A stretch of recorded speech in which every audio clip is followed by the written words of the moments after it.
오늘 우리에게 주시는 하나님의 말씀 빌립보서 1장 8절 한 절 말씀입니다.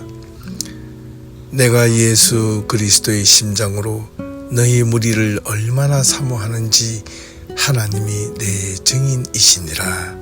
아멘. 안녕하십니까? 박세종 목사입니다. 2023년 10월 11일 수요 말씀 시간입니다. 오늘부터는 빌립보서에 대한 강의를 함께 시작하고자 합니다. 이 말씀이 우리 모든 성도님들에게 깊은 여운과 또 신앙에 큰 도움이 될 수 있는 귀한 복된 시간이 될 수 있기를 간절히 소망합니다. 사도 바울이 로마에 있는 감옥에서 보낸 편지로 불리우기에 이 역시 옥중서신으로 불리우고 있습니다. 바울이 빌립보 교인들에게 보낸 이 서신은 바울이 제1차 로마 감옥에 수감되어 있는 동안에 기록된 것으로 보고 있습니다. 그때는 바울이 빌립보에서 처음으로 복음을 전한 지 약 10년이 지난 후였다고 추측하고 있습니다. 자, 오늘은 그 빌립보서에 대한 내용을 본문을 설명하기 전에 먼저 개론 부분에 대해서 여러분들과 함께 말씀을 생각해 보고자 합니다. 늘 언제나 그렇듯이 우리가 하나님의 말씀을 듣고 배우고 익히는 데는 반드시 두 가지의 전제되어야 될 것이 있습니다. 하나님의 말씀을 읽을 때는 대부분 이 성경 말씀은 역사적 근거, 배경이 있습니다. 모든 성경 66권의 각 권마다 가지고 있는 독특한 특성, 그리고 배경, 이런 배경적인 의미를 이해하지 않으면 성경의 내용에 대한 의미를 제대로 이해할 수가 없게 될 것입니다. 저는 성경을 통독하는 것을 권장을 합니다. 하지만 성경을 무작정 읽는다고 해서 그 내용을 안다는 것은 아주 오히려 위험한 생각일 수 있습니다. 왜냐하면 성경 자체에 기록된 내용의 말씀이 좋은 부분도 있고 우리가 받아들이기 어려운 부분들도 있습니다. 그러나 이 모든 것들을 함께 섭렵하고 이해하고 모든 문장 글 하나하나마다 담겨져 있는 의미를 깊이 있게 생각하고 성찰하지 않으면 행여 자칫 자기가 좋아하는 문구를 따라서 자기의 것으로만 생각하면 오히려 위험한 신앙의 도구가 될 수 있기 때문에 그렇습니다. 그래서 저는 무엇보다도 성경 공부, 또 성경 공부에 대한 이해를 중요하게 생각하고 있습니다. 저 역시 하나님의 말씀을 들여볼 때마다 성경을 아주 조심스럽게 유의하고 또 주석과 기타 여러 전문가들의 해석과 방법들을 많이 도움을 받고 있습니다. 그래야만 성경을 보다 객관적으로 자기 주관적이 아닌, 자기 생각에 갇힌 것이 아닌 보다 하나님의 말씀에 대한 깊은 이해를 할 수 있기 때문입니다.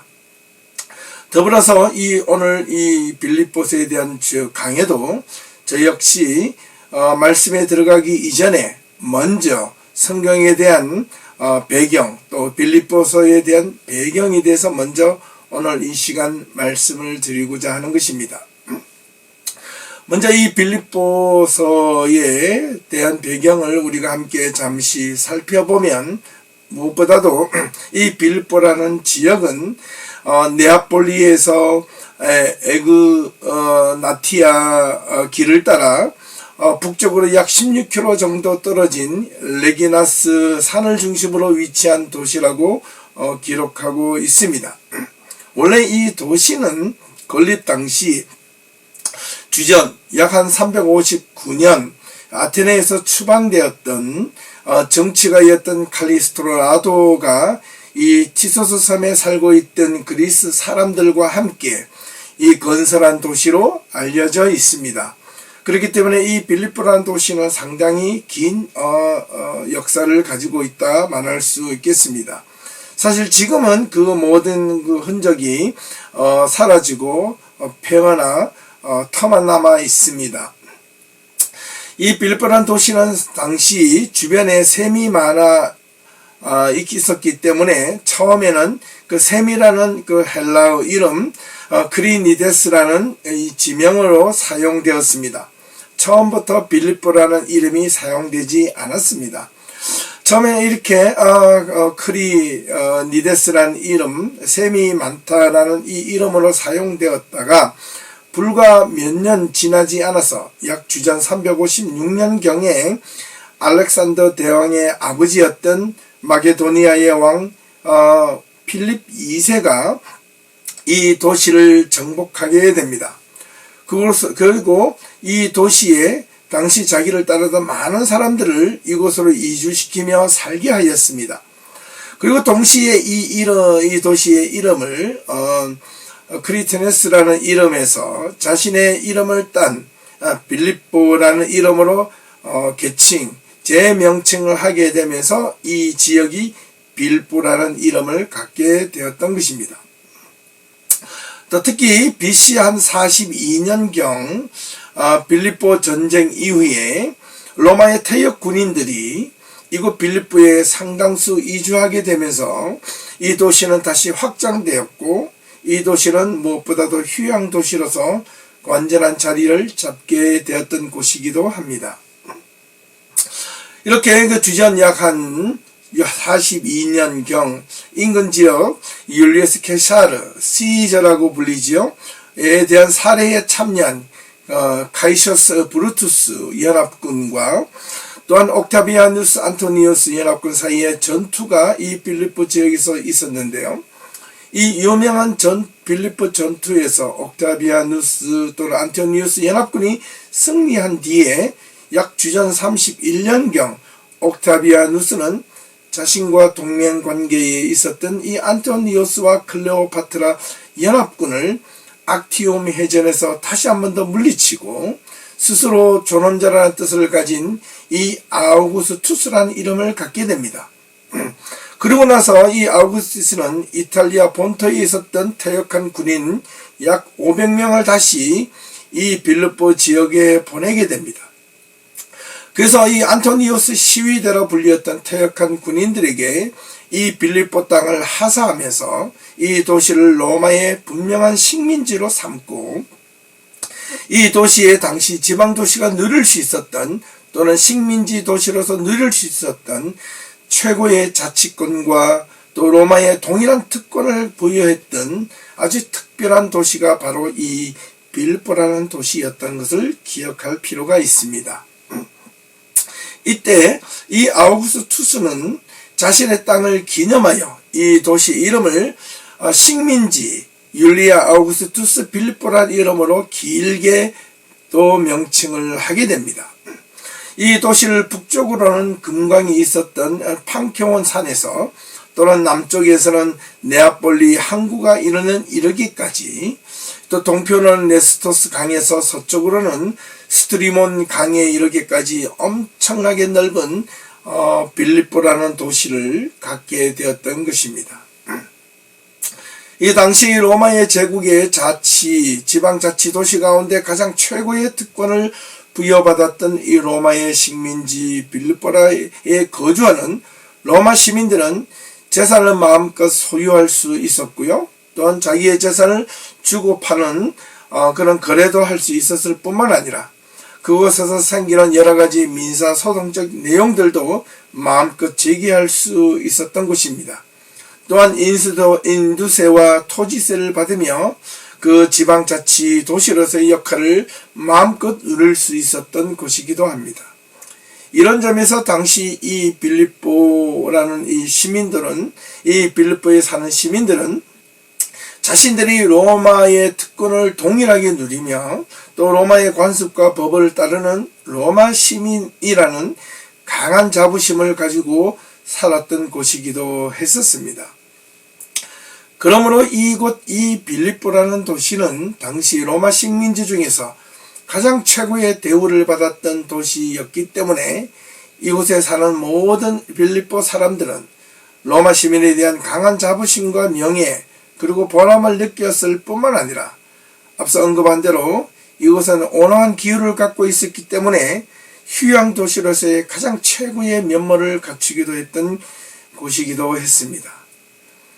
이후에 주전 약 한 168년경 마게도니아가 로마의 속국이 된 이래로 빌립보는 로마의 동방지역을 연결하는 또한 국제도로를 지나가는 중요한 교통요지, 요충지이기도 했었다는 것을 우리는 기억할 필요가 있습니다.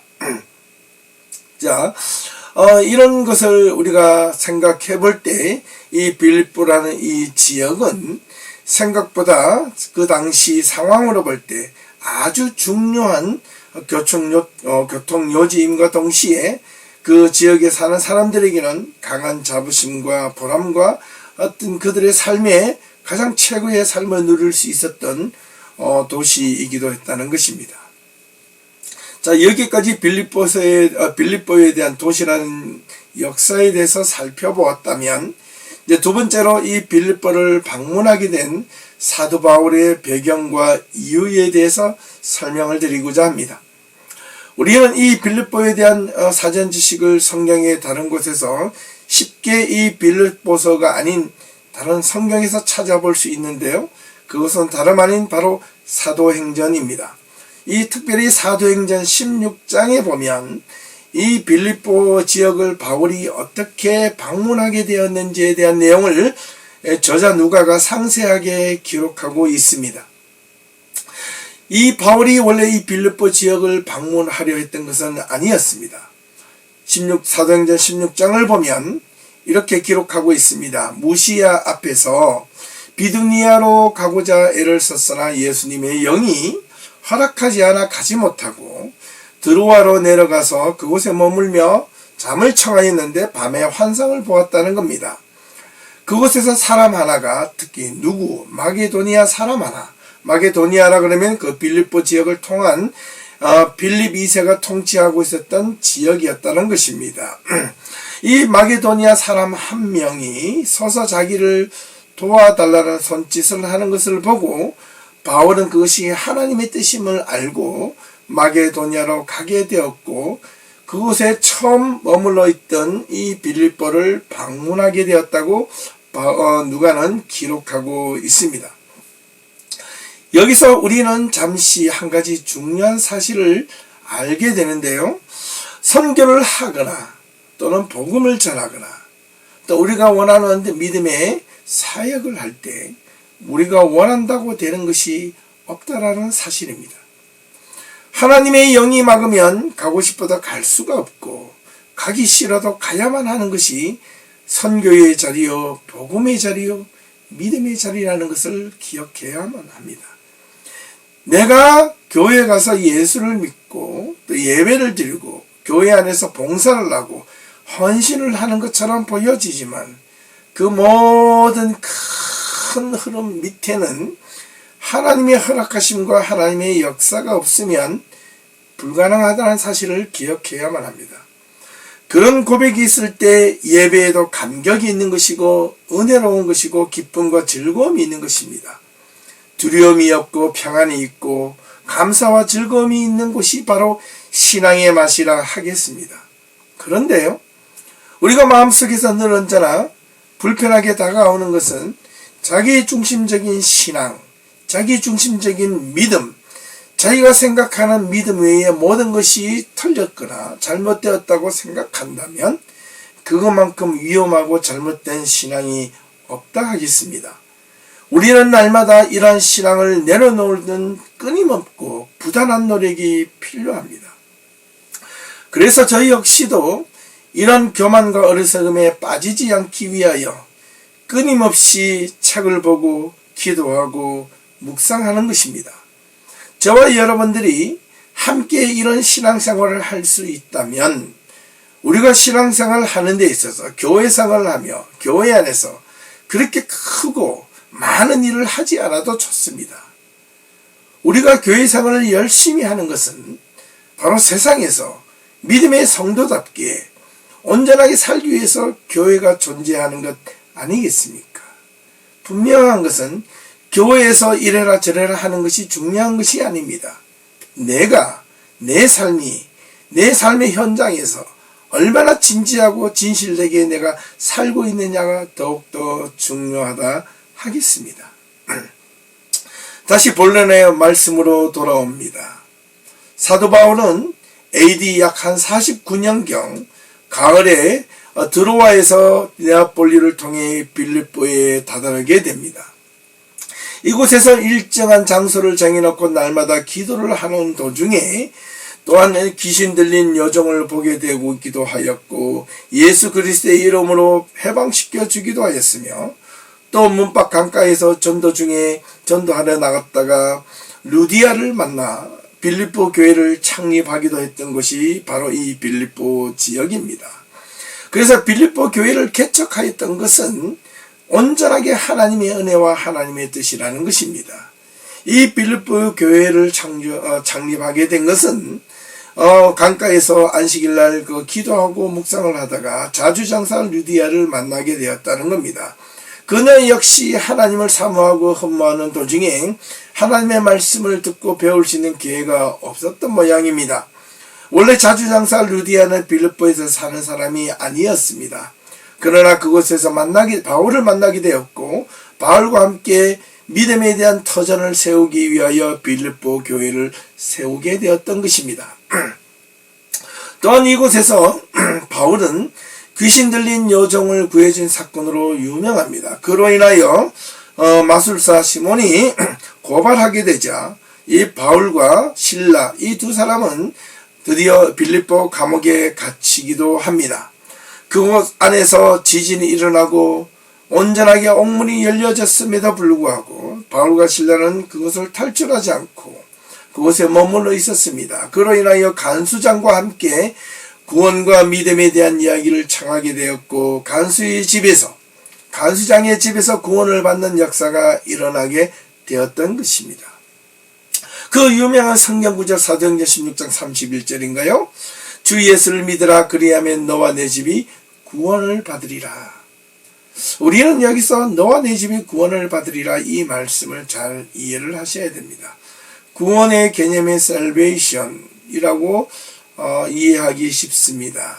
그러나 그 헬라 원전을 보면 주 예수를 믿으라 그리하면 너와 내 집이 구원을 받다. 우리가 이해하는 그런 구원이 아니라 주 예수를 믿으라 그리하면 너와 내 집이 어떻게 온전하게 될 것이다.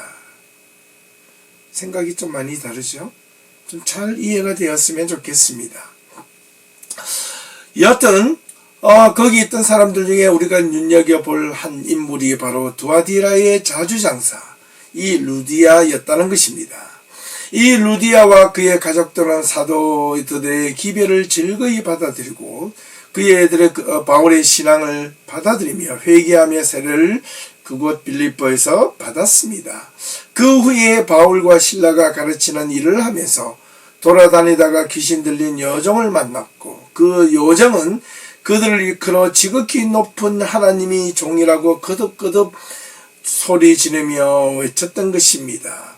바울이 그에게서 귀신을 쫓아내자 앞선 거바했던 그의 옛주인이 무리를 충동하여 사도들을 대항하게 하였고 고발하여 바울은 감옥에 갇히게 되었던 것입니다. 그 결과 바울과 실라는 매를 맞고 감옥에 갇혀 있었으나 한밤중에 지진이 일어났고 또 이어서 간수와 그의 가족이 회개하는 일이 일어났던 것입니다. 요즘 말로 하면 전화위복입니다. 사람이 살아가면서 언제나 즐겁고 좋은 일을 한다고 하여 항상 기쁘고 즐거운 일만 일어나는 법은 없습니다. 오히려 더 많은 어려움과 고통과 시련과 뜻하지 않는 장애물이 많이 닥칩니다. 그럴 때마다 우리는 낙심하지 말아야 합니다. 오히려 그것을 전화위복으로 삼을 수 있기를 바랍니다. 오늘 아침 제가 여러분들에게 드렸던 이 아침 묵상의 내용이 바로 이 돌에 대한 이야기를 드린 적이 있습니다.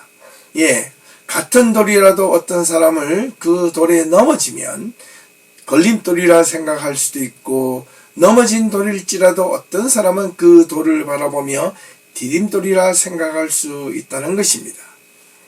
저와 여러분들이 우리 앞에 막혀 있거나 닥친 여러 가지 세상의 풍파와 고난, 시련들이 여러분들이 받아들이는 그 과정 속에서 그 시련들이 여러분의 삶의 걸림돌이냐 아니면 디딤돌이냐라는 것은 여러분의 신앙과 여러분의 믿음, 여러분의 삶의 가치, 방향에 달려있다 하겠습니다. 자, 지금까지 또 이런 빌립보에 대한 내용을, 빌립보 교회에 대한 창립과 배경, 또 바울이 빌립보 교회를 방문에 대한 이야기를 드렸습니다. 조금 더 그 내용을 좀 더 이어가면, 특별히 이 빌립보 교회의 성도들은 이후에 바울의 전도사에게 적극적으로 참여하였고, 심지어 여러 가지 괴롭고 힘든 일에도 자기들이 이해하지 못하는 상황에 있었음에도 불구하고 바울을 도우려고 적극적으로 노력하고 애를 썼습니다. 함께 동력하는 데 주저하지 않았습니다. 특별히 마게도니아 지역 복음화의 물질적 봉사를 통하여 바울의 일행들이 선교하러 다닐 때마다 물심양면으로 도왔던 것이 바로 이 빌립보 교인들이기도 했었습니다. 바울은 이 빌립보 교회가 가진, 성도들이 가진 열심, 그리고 헌신, 봉사, 그리고 관용들을 들어 다른 교회들에게 본보기로 제시를 많이 하기도 했었습니다. 이 빌립보 교회는 감독과 장로, 그리고 심지어 집사들이 있는 조직교회까지 수많은 사람들이 몰려들었기 때문에 성장하기도 했고, 훌륭한 지도자로였던 에바브로 디도와 기타 그 많은 사람들이 바울이 빌립보 교회에 나타나기도 했었습니다. 그리고 이 글레멘드가 있었기도 했었습니다. 그 후에 수년이 지난 다음에 제3차 이 바울이 선교여행을 마치고 예루살렘으로 돌아가는 길에 바울은 다시금 이 빌립보에 들르기도 했습니다. 그때 유월절 기간이었기 때문에 사도 바울은 그곳에 있는 신자들과 함께 그 유월절에 대한 절기를 함께 지켰습니다. 이때 바울은 그의 개종자들에게 가장 사랑스럽고 마음이 신실한 사람이었던 빌립보 사람들과 더불어 자신은 평화스럽고 행복한 교제의 기간을 누렸다고 고백하기도 했었습니다. 예루살렘으로 돌아온 이 바울은 즉시 체포되어 최소한 2년간 가이사랴 감옥에서 지냈으며 이후에 로마로 압송되어 그리고 온 이태를 자기 셋집에서 보내기도 했었습니다. 이 바울이 골로새서, 에베소서, 이 빌레몬서와 함께 빌립보 교회에 보낸 서신 중 바로 이 감옥에 있었기 때문에 이 빌립보서를 옥중 서신이라 말하기도 합니다. 빌립보서에 로마가 언급되지는 않았으나 바울이 가이사 집과 속기 석방될 것을 기대하며 말한 것은 로마가 이 편지서의 기록 장소임을 암시하는 내용이기도 합니다. 이 편지를 통하여 우리는 빌립보의 상황, 또 이 바울의 형편, 그리고 사도 바울과 빌립보 신자들과의 어떤 진실하고 끈끈한 관계 등에 대하여 상당한 이해를 할 수 있는 내용이 바로 이 빌립보서에 대한 내용입니다. 그리고 이 서신을 통하여 어떻게 하나님께서 이 사도 바울과 빌립보 교인들에게 뜻하신 뜻을 전할 수 있는지를 우리는 앞으로 하나하나 살펴보며 이해하게 될 것입니다. 무엇보다도 이 빌립보 교인들은요, 이 사도 바울을 향한 사랑과 또 그러한 그 애정에는 결코 변함이 없었던 것으로 보고 있습니다. 그들은 그들의 지도자들 가운데 한 명이었던 에바브로 디도를 보내어서 바울에게 선물을 전달하고 지금 고난당하고 있는 바울을 돕게 하고자 했습니다. 바울은 자신이 곧 석방되리라는 생각을 하였지만 실제로는 그렇게 되지 못하였습니다. 멀지 않아 곧 다시 이 빌립보 교인들을 만나게 되리라는 희망을 표현하기도 했던 것이 빌립보서 1장에 여지없이 드러나고 있기 때문에 그렇습니다. 그 후에도 바울은 잠시 자위의 몸이 되기도 하였지만 그의 전체의 도움으로 건립된 교회에서 일하기도 하였지만 아마도 그것은 바로 그 빌립보 교회를 향한 마음과 사랑의 표현이 아니었는가 생각을 해보게 됩니다. 바울은 이 빌립보 교회를 향한 편지를 쓸 기회가 생긴 것은 당시 한때 바울이 로마에 체제하는 동안 몹시 앓고 있었던 그 빌립보 교회의 지도자였던 에바브로디도가 이제는 빌립보로 건강을 회복하고 다시 귀환하게 됐기 때문입니다.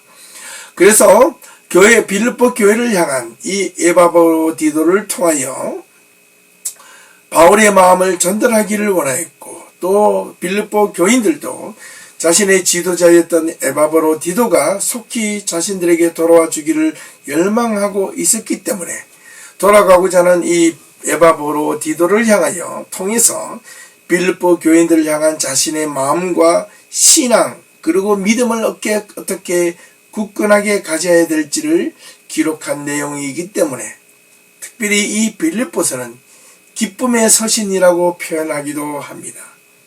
사랑하는 성도 여러분, 여러분의 삶이 힘들고 어려울 때마다, 여러분의 삶의 절망과 때로는 고난이 있고 삶이 맡길 때마다 저는 이 빌립보서를 들기를 소망합니다. 추천합니다. 여러분 삶의 문제가 생길 때마다, 낙심하고 좌절할 때마다 이 빌립보서를 펼쳐들고 꼼꼼히 하나하나 문자 의미를 생각하며 읽어보실 수 있기를 강력하게 추천합니다. 왜냐하면 이 빌립보서는 바울이 빌립보 교인들을 향하여 얼마나 간절한 사랑의 마음을 가지고 표현하고 즐거운 마음으로 이 편지를 쓰고 있는가를 우리는 이해할 수 있기 때문에 그렇습니다. 이제 세 번째는 다시 한 번 더 이 빌립보서를 쓰게 된 이유를 한 번 더 구체적으로 살펴봅니다. 이 편지는 마게도니아의 한 도시였던 이 빌립보에 있는 그리스도인들에게 붙여졌던 이 서신으로 그 표제의 유래를 찾게 됩니다. 먼저 사도행전 16장 12절에 보면 바울 당시 빌립보가 마게도니아 지경의 첫 성이요 로마의 식민자였다고 기록하고 있었습니다. 바울이 이 마게도니아 지역에서 처음으로 세워진 하나님의 교회였다는 사실입니다. 믿음으로 개척하였습니다. 먼 두아디라에 있었던 자주장사 루디아가 빌립보의 지역에 와서 그곳에서 함께 만나 이 교회를 세운 곳이 바로 빌립보라는 것이었습니다. 그래서 어떤 교회를 개척했던 교회들보다 바울은 이 빌립보에 대한 애정과 사랑이 많았던 곳이기도 합니다. 그래서 초기 3세기, AD 3세기까지 거슬러 올라오는 초기 사본들에 보면 그 제목을 빌립보 교인들에게라는 표제가 붙어 있기도 했었던 것입니다. 자, 이 빌립보서를 기록하였던 사도 바울, 이 저자에 대한 논의는 의심의 여지가 없습니다. 분명하게 사도 바울이 저자라고 빌립보서 1장 1절에서 기록하고 있기 때문입니다. 하지만 이 빌립보서를 기록할 때 당시 그의 마지막 죽음을 앞두고 있었습니다. 디모데가 에베소에서 머물고 있는 동안 디모데를 향하여 속히 내게로 오라고 했을 때 디모데는 이 바울을 찾아갔습니다. 디모데와 함께 또 그의 동료들 중에 하나로 소개하고 있던 것을 보면 이 빌립보서는 그의 생애의 마지막 부분에 남겨진 글이 아닐까라는 추측을 또한 하게 됩니다. 또한 바울은 자신이 로마 감옥에 투옥되어 있는 상황을 나열하기도 합니다.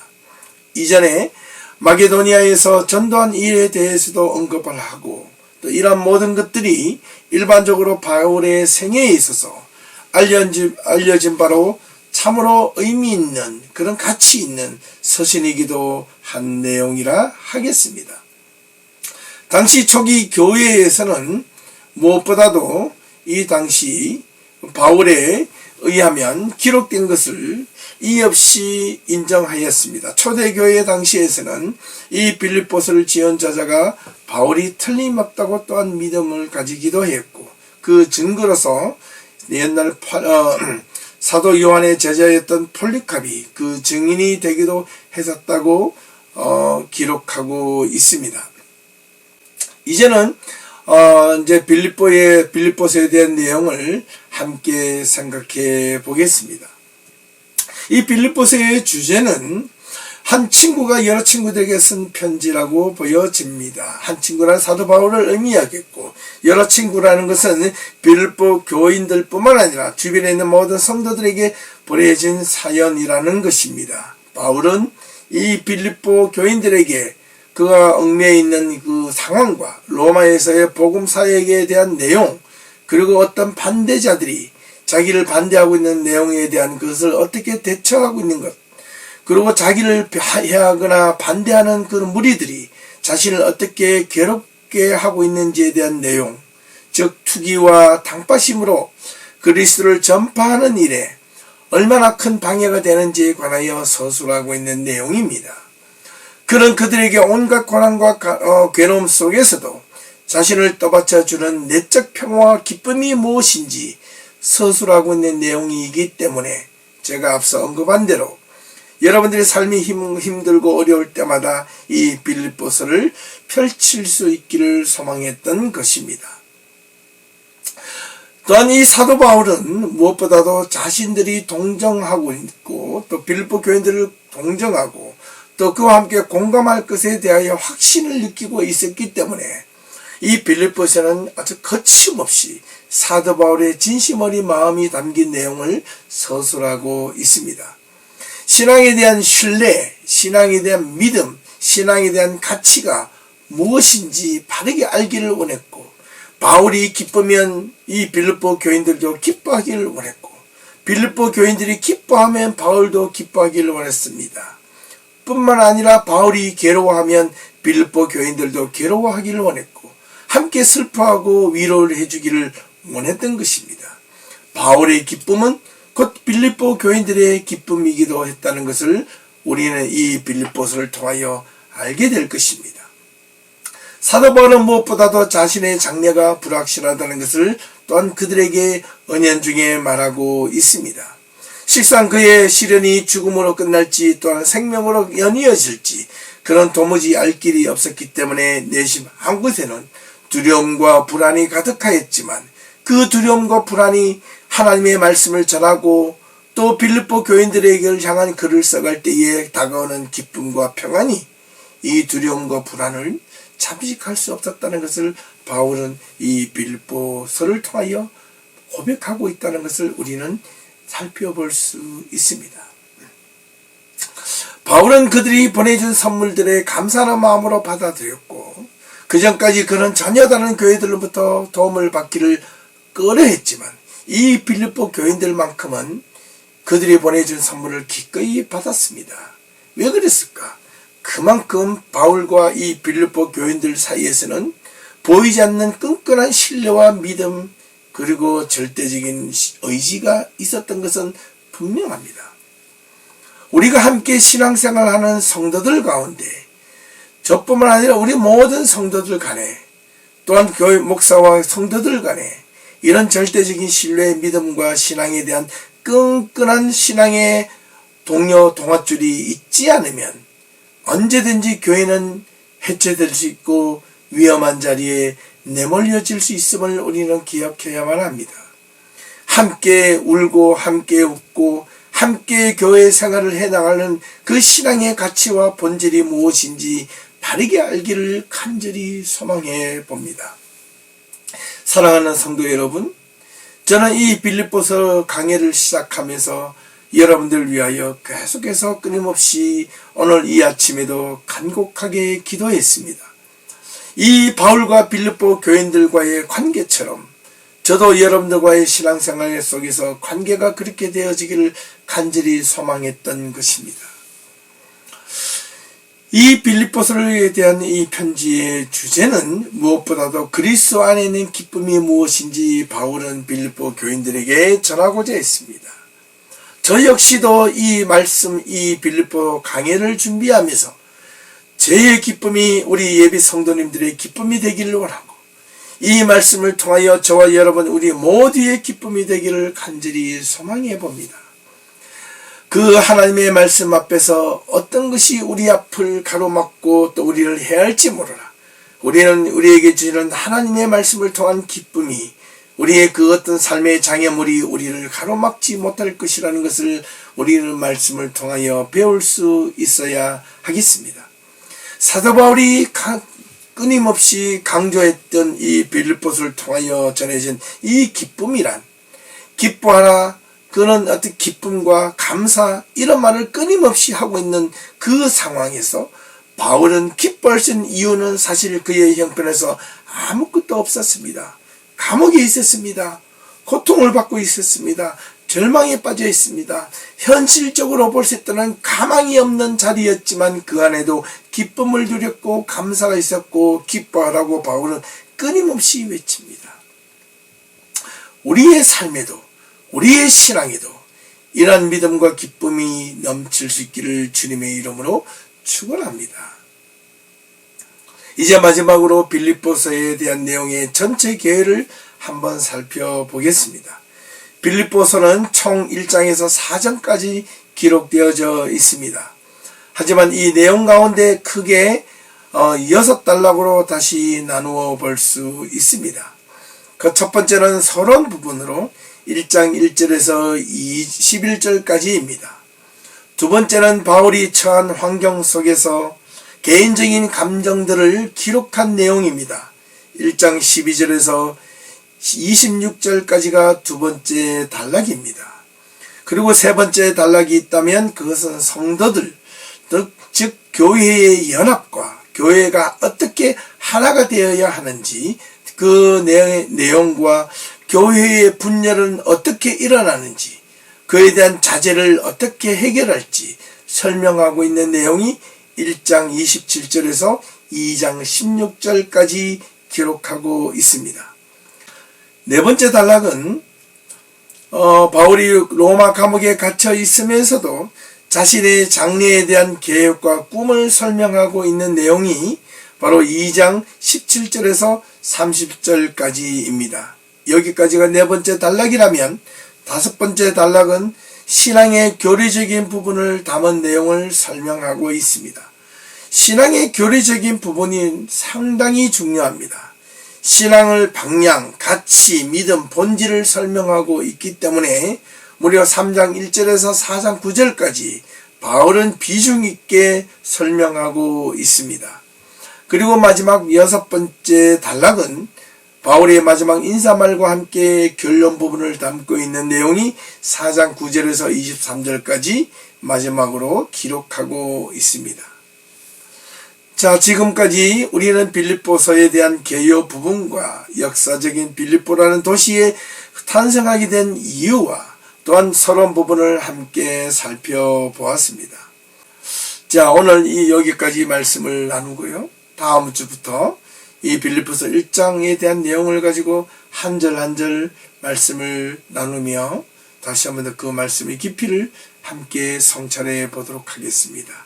지금까지 시청해 주셔서 감사드리며 다음 주에 그 말씀을 우리가 시작할 때 지난 다음 한 주간 동안 여러분들이 시간이 되신다면 이 빌립보서 1장, 2장, 3장, 4장 전체 4장의 내용이 그리 길지 않습니다.